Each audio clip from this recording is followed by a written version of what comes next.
Robi Ludwig, rose petals.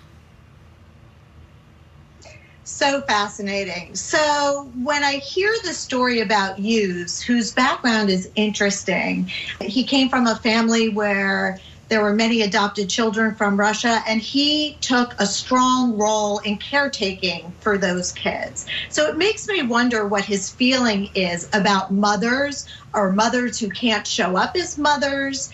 And I wonder if it all got twisted in his mind. So we could say that maybe the only good woman or good mother is a dead mother. Maybe there's some kind of creativity and dark twist. I don't know if there were any musical songs that he knows about that included a dead woman and it got romanticized in some way. But to me, it sounds like, you know, roses are beautiful, but they have thorns, and that's what this woman was. The dead, deceased woman is not everything that people thought she was, and she was putting a child in danger. And it sounded like it triggered a transference that to him, it just became overwhelming, and he couldn't see the difference between his own story and this other story that he learned about through his friend.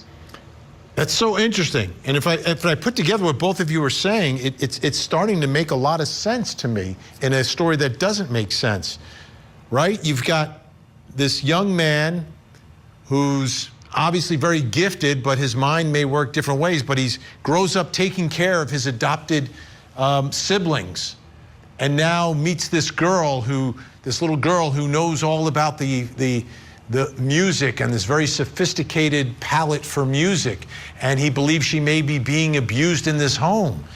Troy, that makes sense. But let me ask you this, though. When you see the defendant in the courtroom, does he seem like he's a little off? Has anyone mentioned any sort of mental evaluation or you know, sometimes people look like they're not exactly like the rest of us, right? What we know about Zachary Hughes is really from the bond hearing, and then in talking to others. I happen to be from this town, Vinny, so I've seen Zachary Hughes myself. He's a showman. He's someone that people describe as likable, and he's a helper and a great guy.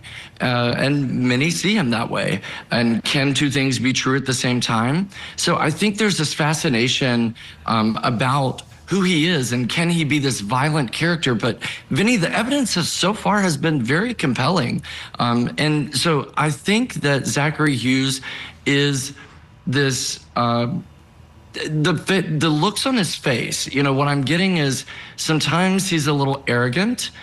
Sometimes he is, you know, worried. He has a worried look on his face, and you can tell that fear has set in. But, you know, he played 32 concertos and sonatas, you know, it's never been done. It was like an amazing thing that he did this. And the timing of that, Vinny, he kind of finished those right at the mark. It took a long time for him to do all of those one by one by one.